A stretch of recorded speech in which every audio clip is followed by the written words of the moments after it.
Perkenalkan, nama saya Regina Zailin Dendong, biasa dipanggil Regin. Sekarang saya berada di kelas 10. Nah, di sini pada video ini saya akan menjelaskan tentang puisi. Jadi teman-teman yang belum tahu apa itu puisi, wajib simak video ini sampai akhir. Puisi merupakan salah satu bentuk karya sastra yang disajikan dalam bahasa yang indah dan bersifat imajinatif. Nah, adapun tujuan dari pembuatan puisi. Puisi biasanya memiliki tujuan kenapa ia dibuat. Nah,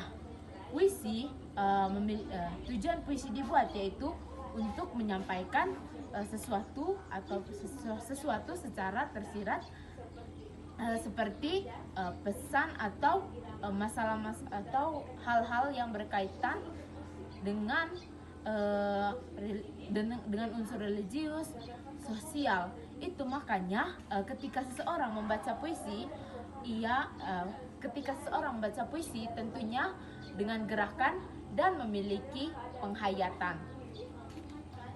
Nah, tadi saya sudah menjelaskan pengertian puisi serta tujuan puisi dibuat. Nah, di sini saya akan menjelaskan struktur puisi. Teman-teman tahu tidak, rupanya struktur puisi itu dibagi menjadi dua. Yang pertama itu ada struktur fisik dan yang kedua itu struktur batin. Nah, di dalam struktur fisik itu meliputi diksi, majas, tipografi, dan rima. Sedangkan di struktur batin itu meliputi nada, rasa, tema, dan amanat. Nah, saya akan menjelaskan struktur dari puisi. Yang pertama itu struktur fisik. Nah, kan di struktur puisi yang bagian fisiknya itu yang pertama diksi. Diksi, teman-teman, merupakan pemilihan kata untuk mengungkapkan gagasan sehingga menghasilkan puisi yang indah.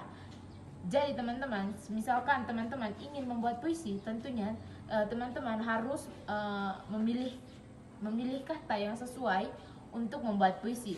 Contohnya pemilihan kata, contoh diksinya itu seperti biang lala, pelangi, kemudian candra, bulan, dan lintang untuk bintang. Yang kedua yaitu majas.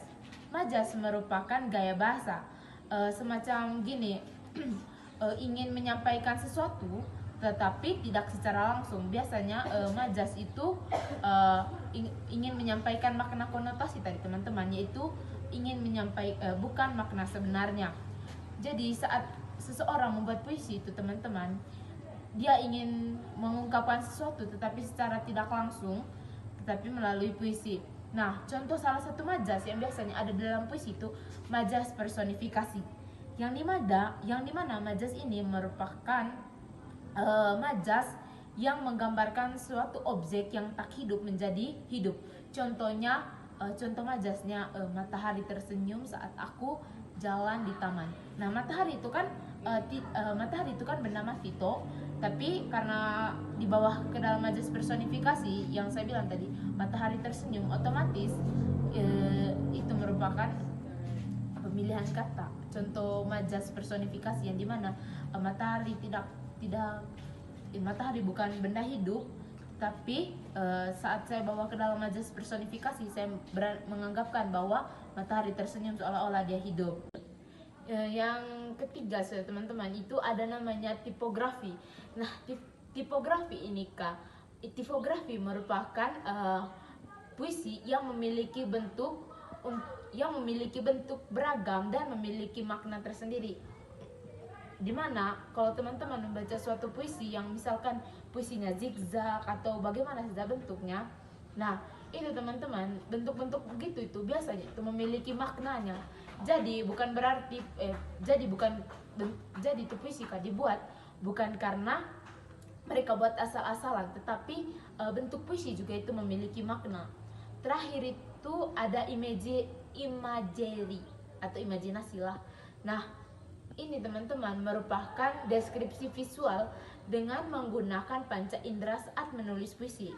Jadi teman-teman saat menulis puisi tentunya teman-teman perlu merasakan dulu sebuah pengalaman, menghayati, pokoknya supaya bisa dibuat puisi itu teman-teman harus bisa merasakan dulu. Contohnya perasaan sedih. Nah, itu tadi struktur puisi tentang fisik. Nah, saya akan membahas struktur puisi bagian batin. Nah, kan saya sudah bilang tadi struktur batin. Struktur batin itu ada tema, ada rasa, ada nada, dan amanat. Tema, teman-teman, merupakan salah satu unsur penting yang ada dalam puisi, yang dimana tema puisi menentukan bagaimana isi puisi, isi dalam puisi. Contohnya misalkan temanya tentang romansa, berarti dalam puisinya nanti tentang kisah percintaan atau kisah cinta. Kemudian itu adalah rasa. Nah, rasa itu sesuatu yang dirasakan.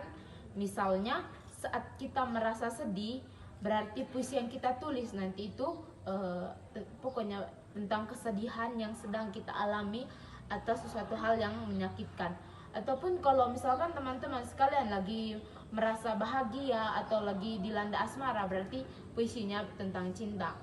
Yang ketiga itu ada nada. Nah, tentunya teman-teman dalam membaca puisi bukan berarti teman-teman baca puisinya asal saja, atau maksud saya dengan nada yang datar. Tetapi dalam membaca puisi juga kita ada nadanya. Dimana saat membaca puisi itu kita harus tahu di mana tinggi, rendah, serta penekanan dalam puisi, sehingga puisi yang kita baca itu nantinya terlihat menarik dan tidak boring atau bosan. Yang terakhir itu teman-teman ada namanya amanat. Nah, di dalam suatu puisi tentunya memiliki amanat atau pesan yang ingin disampaikan penyair kepada para pembacanya. Nah, biasanya amanatnya itu bertujuan untuk menyampaikan sesuatu hal yang dirasakan penyair agar pembacanya bisa mengerti dan tahu. Sekarang saya akan jelaskan jenis-jenis puisi. Rupanya teman-teman, puisi juga dibagi menjadi dua, yang dimana ada puisi lama dan puisi baru. Puisi lamanya meliputi mantra, talibun, gurindam, syair, dan selikan. Sedangkan puisi barunya itu meliputi balada, satire, Helena, ope, romansa, dan elegi. Tentunya teman-teman jika ingin menulis puisi harus mengetahui langkah-langkahnya terlebih dahulu. Nah, saya akan menyebutkan langkah-langkah dari menulis puisi. Yang pertama itu menentukan tema dan judul. Kemudian menentukan gaya bahasa dan diksi yang akan digunakan sehingga puisi kita terlihat lebih menarik. Yang ketiga, menentukan rima. Yang keempat, kita harus menentukan bait. Dan yang kelima, kita harus mengembangkan puisi kita supaya terlihat lebih menarik. Nah, teman-teman pernah dengar tidak? Saat seorang membaca puisi itu ada alunan musik yang mengiringi dia dalam membaca puisi. Itu teman-teman dinamakan musikalisasi puisi. Nah, musikalisasi puisi ini adalah bentuk pengekspresian dua bentuk karya seni, yaitu karya seni musik dan karya seni sastra dalam satu penampilan. Nah, satu saja perbedaan dari membaca puisi sama musikalisasi puisi, yang dimana kalau membaca puisi itu tanpa diiringi musik, sedangkan kalau musikalisasi puisi itu dimana seorang membaca puisi tapi diiringi dengan musik.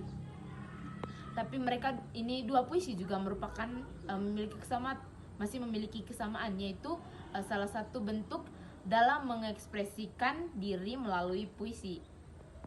Nah, teman-teman, itu tadi penjelasan saya mengenai puisi. Saya harap materi puisi yang telah saya sampaikan ini teman-teman bisa simak dengan baik. Di akhir video saya akan menampilkan salah satu puisi, jadi teman-teman bisa membacanya. Sekian dari saya, terima kasih.